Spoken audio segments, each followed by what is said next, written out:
Hey everybody.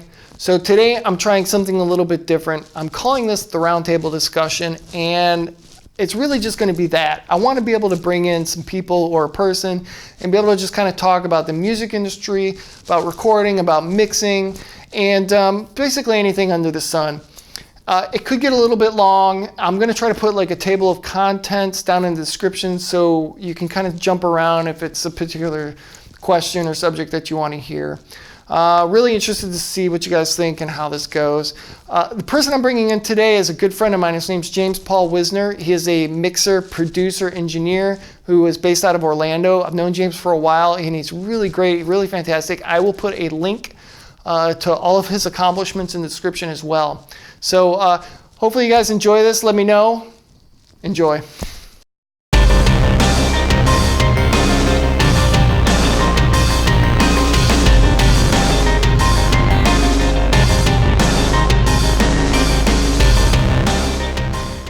So, James, how's it going? It's going good, man. Good. You look fabulous, by the way. Oh, thank you very much. So, let's see. We just talked about, we've known each other for about 10 years, which is cool. I forget exactly what we started working on, but what was cool is when we first met, you worked on a couple of records that I was really into at the time. One was 36 Crazy Fists. Oh, yeah. And the other one was Under Oath, their first record, right? Not their first record. Let me see. The album was They're Only Chasing Safety. And okay. So, and I don't know, maybe that was like their fourth full album. And I'd actually done a couple albums with them before then. Yeah. You did. But that was the one that really, where they really took off. Yeah. And that was big. I know friends of mine who really like that record too. Yeah, it was very cool. What was the 36 album that you worked on? That was a Snow-Capped Romance, and that was about 2003. Snow-Capped Romance. Yeah, and I actually worked on that right before the Under Oath record. What was the band before that? It was Yellow. What was the band that kind of put you on the map with some of these? Well, there was a band called Further Seems Forever, but you were saying Yellow. I'm not sure. Yeah, wasn't there like a Taxi Cab? Not that I'm aware of. That's wrong, Adam. that is wrong. That's somebody else, Adam. Damn it, we got the wrong guy. Yeah. I just walked in off the street, so. Who is this guy? Where? Okay. Okay, so. Okay, what was before that? What was Dashboard Confessional? Dashboard. That's what I was trying to think of. Sorry, I should have done my homework. Somebody that was professional would have had that already done. So Dashboard. Now that was actually kind of like the thing that. That put you on the map. That was something that started to get me noticed, and then Chris was also a singer in the band Further Seems Forever, and they ended up doing 3 records, which I did all those with them. Yeah, and then the 36 Crazy Fists, which is one of my favorite records, and then Under Oath. The 36 stuff is great, man. I was really into those guys back, especially. Well, about 10 years or so ago when we first met, I was really listening to that stuff a lot. It was so good. So well done. Well done. Thank you. What year did you kind of start working in the industry? Let me see. I actually started out of my second floor apartment, and I'd say around 97 is when I really decided to make a serious go of it. Yeah. And I had a friend of mine who was a manager at a place called Studio Center in North Miami. And I was looking for some way of, I'd come to the conclusion that I want to be in music and I want to really try to make something of it. And then I kind of had that serendipitous conversation with him where he said, listen, I'm letting people train for the B room of this decent studio, and they had the A room with the nice SSL console, and then the B room for doing programming and more basic recording. And so he said, whoever learns the place first, I'll start giving work to. And that was like my sign from God to be like, go and make this happen. So that was the beginning for me, and I started getting my training there. When I was in high school, my mother was super supportive, and so she actually built me. We took the garage and made a really nice studio out of it. Oh, really? Yeah, and it actually was like a small version of this where it had the double glass window and wow. Yeah, and so and Go I was Mom. and that she's awesome. Yeah. And so that's where I got my start on. And then we kind of had like where, you know, life happened and I was on my own and I lost all that stuff and was kind of in survival. And then, you know, at a certain point, I'm like, man, you know, I need to move it here if I'm going to really do something. So that's where I got my opportunity. And then I slowly started building my own little place in my second floor apartment. And then serendipitously, that's where I met a guy who was the drummer for a band that Chris Carrabba from Dashboard Confessional had just joined. And that was kind of the beginning of it. And it really, these things started, I did like 3 years of just cutting my teeth and doing it. Yeah. And then 99, 2000, that's when I started. The whole indie thing was really strong back then. Yeah. And there were tons of bands that you never heard of and all these super small labels, and I didn't know any of this existed. But then when I was starting to record these guys, that's where I started becoming aware of this.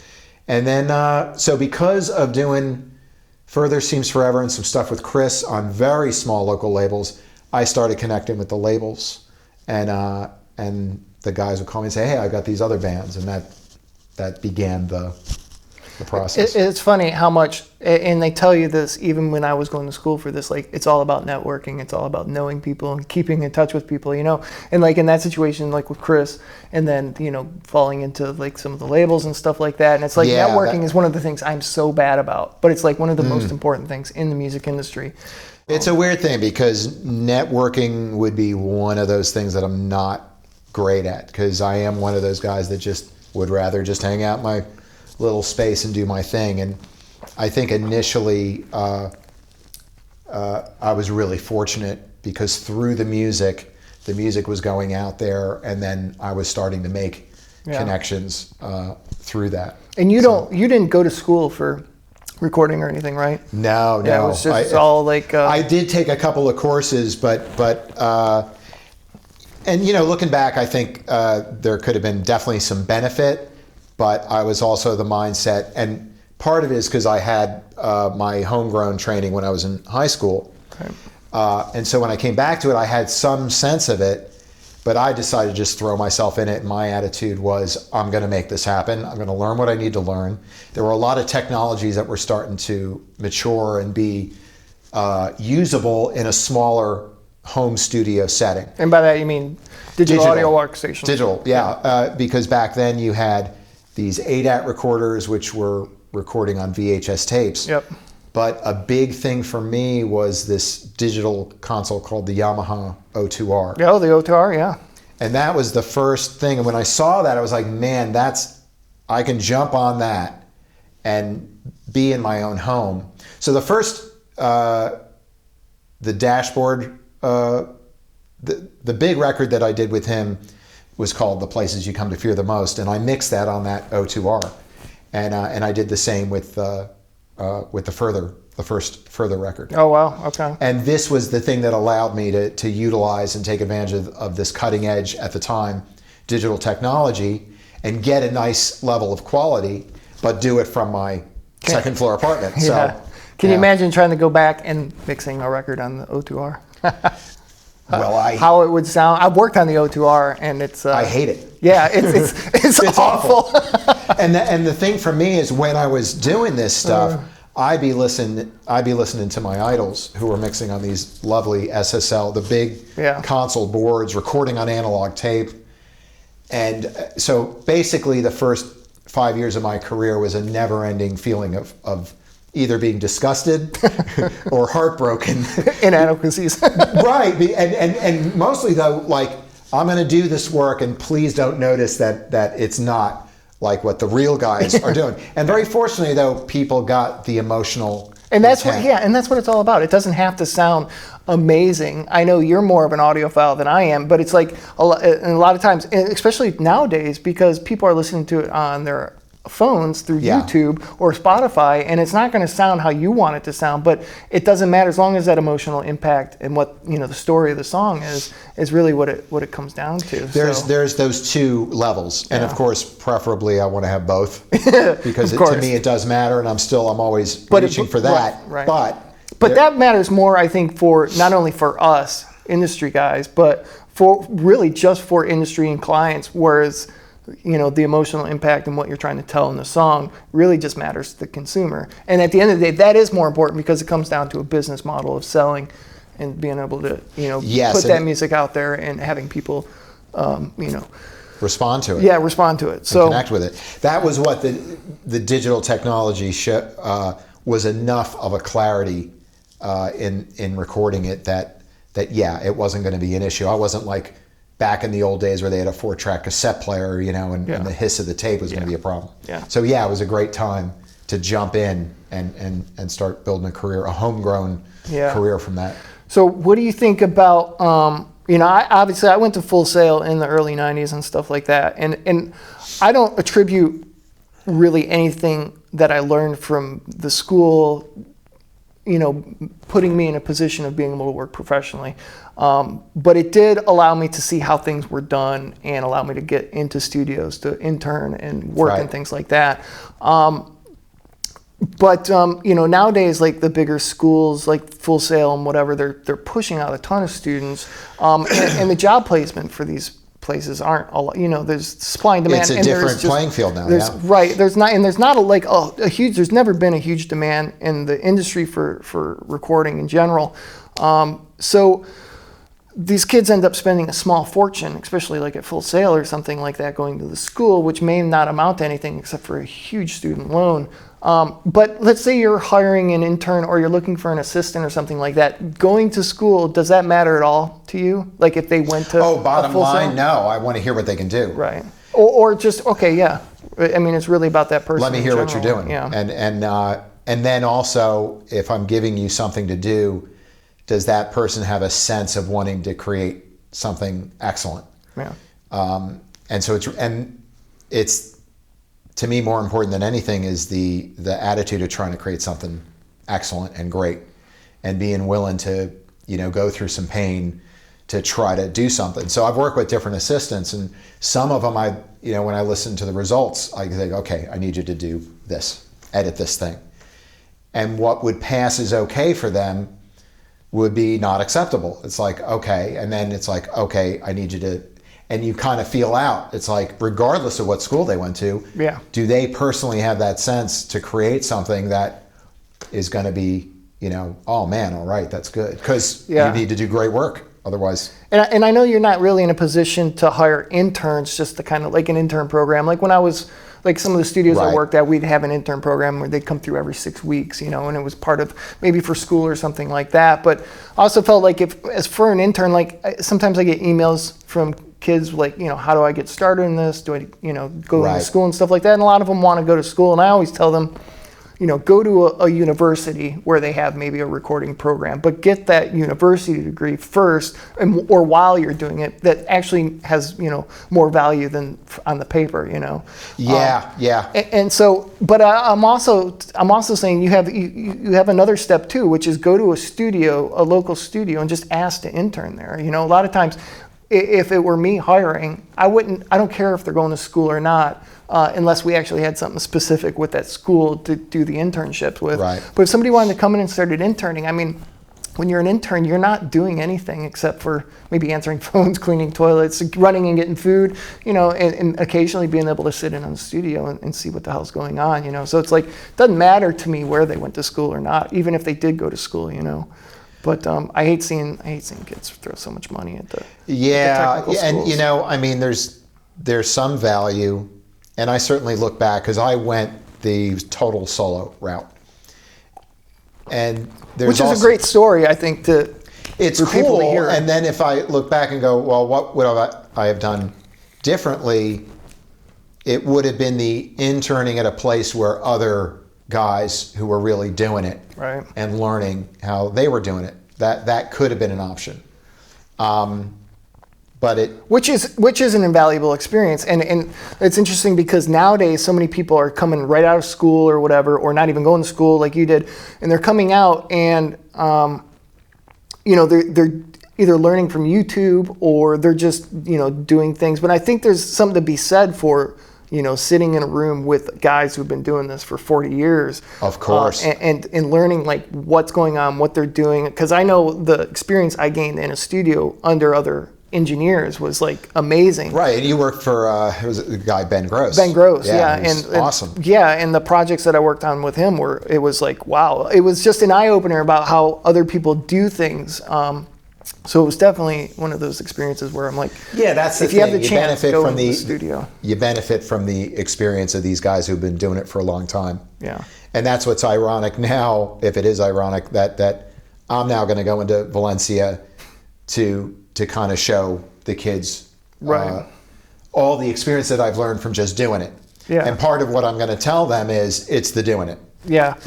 And really quick, James has been asked to do some teaching at Valencia Community College, which is in Orlando. They did a whole new recording facility and things like that. So which is incredible. And that's amazing. That's really cool. And I think that goes to show too, like some of your character and work and your skill level as an engineer, being able to go from the solo route, up to where you're at now and stuff like that, which has been really cool. Because I mean, when I first met you 10 years ago or whatever, and I think we started working because you didn't know the SSL very well, and I was kind of just helping you out on that. Since then, when we started working together and hearing what you're doing now from back then and stuff, you've come a long way, certainly. And now you're a way better engineer than me. So, no. But I'll tell you what, that one record that we worked on together, you did There for Tomorrow, that little EP. Yeah, dude, right. That stuff, I still love the way that stuff sounds. Oh, excellent. I think that's just, and that's a case I think of where maybe sonically it's not the greatest work you've done, even though I think it's got mad vibe. It's one of those things where you hit, I think, what we were just talking about, getting the emotion across to the songs. Well, that's the fundamental. That's what I start with, right? And because the thing is, truthfully, for me, is I'm not Mr. Technical, so the technical learning is the part that I've struggled with, but the finding the emotional thing and really focusing on that, that's the place to start it from. And I found anyway, with what worked with progressing, that's the way, at least that worked like that. Yeah. Because it took me a lot of time to get, the sense of mixing. Mixing has come very slowly to me. Well, I think that's for everybody. I mean, you got guys like Andy Wallace or something, or Chris Lordell, these guys who've been doing this stuff for 40 years or whatever, and it's like they're still learning. And, there's guys out there, I think, who can come out and just be natural talented, and do some amazing mixing. I wonder but I think too. It's rare. I wonder, what their path is, and I actually something I want to go to, and the other thing is having that attitude of always being a student. That it doesn't matter where you are, that you're reaching to always be better. Yeah. So for me, the last year, my level of competency for mixing, it's really reached a point, that I'm like, okay, I'm actually starting to have a clue here, Yeah. And there's that course Mix with the Masters, which is over in Europe, and they have you get to hang out with guys like Chris Lordell or Andy Wallace, and I'd love to do something like that, Yeah, for sure.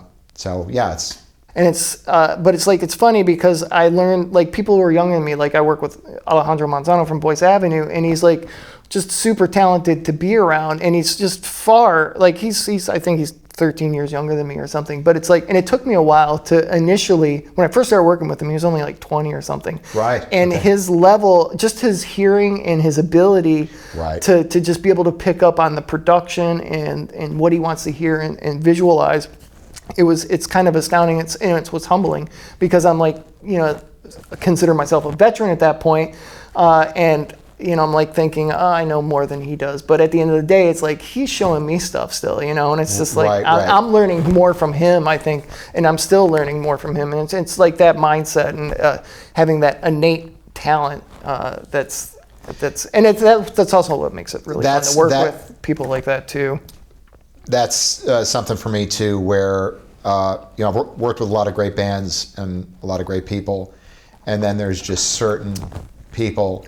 I just worked with a band called The Dangerous Summer, and the guys, the singer's natural ability to tell a story with his lyrics and have this incredibly unique voice, and then the band has this. They just have that magical thing together, and it's just like it's just a real gift to be able to work with people, and you learn a lot. And when I was a teenager, when I had that studio and going to high school, and I was very fortunate to work with a guy. He played drums, and his name's Steve Murphy, and he was an incredibly naturally gifted. He was the kind of kid who could play Bonham, Led Zeppelin or Rush, Neil Peart, and really actually nail the vibe. And then he had this incredible voice, and he's gone on to do some pretty cool things. And so growing up and working with really talented people had a big impact on me. Yeah, it's working with those people too that it's like, wow, this is it becomes art. It doesn't become a job, and it becomes like this. It's the passion of why you wanted to start it in the first place and get into the business. And you're like, wow, it's like seeing somebody draw or paint something just beautiful, and be able to witness that and be like, wow, that's fantastic. Well, to be part of the process too. Exactly. Yeah, it's like you're watching the artist, but at the same time, maybe you're holding his easel. Well, or showing him different colors to use in his painting. Yeah. Well, as a producer too, and you're working with really great guys, and you kind of just throw little things of direction or however, and I want it to come out of them. I don't want to be like, oh, I'll just do this, and and we'll be fine with that. It's kind of creating this atmosphere where these great ideas can show up, and you're working with other really talented people. Yeah, exactly. And then you create this end result, and I find it to be a pretty amazing, undefinable process to produce and make a record. Yeah. There's something very interestingly. The creativity that happens is not like this purely mental thing, and I really love being in that. There's something very, very. That's one of the big things that I really love about doing that. So. Yeah. So regarding Dangerous Summer, that was the latest project you just finished up working for. What label are they on? They're on Hopeless. Hopeless. Okay. And that stuff sounds great, by the way, James. Let me listen to some of that. I'll put a Spotify link. They are on Spotify now, right? Didn't you say first? I would figure the first single is, and it's certainly the videos on YouTube. And cool. I'm going to put that in the description below as well. Sounds super great. Check that out. Yeah, it does sound great. So what are some of your favorite engineers and producers that you're kind of listening to right now, or just in general? Right. Well, there's a few guys in general that have had a big impact, and for me, the first one was George Martin, who did the Beatles, of course. Sure. And the Beatles had an immeasurable impact on me as far as that. Also, the way that they tried techniques out to record, and they were pushing the envelope at the time, and that they were just unbelievably brilliant. And just the marriage of them with the background of George Martin having his classical training, and that he would add these wonderful classical arrangements. With these incredible songs, and then just the whole production. And after him, another guy that really had a big impact on me is a guy, Brendan O'Brien. Oh, yeah. And Brendan O'Brien, he did, early in his career, Pearl Jam, Stone Temple Pilots. His discography is long as... Well, yeah, he's one of the greats. He is one of the greats. Yeah. And just this organic, very tape-based style, and he gets a very particular sound, and I would kill to know how he gets. Especially when most of Hey everybody, so unfortunately all the batteries on my cameras died around the same time. I did have them hooked up to external batteries, but they still died anyway.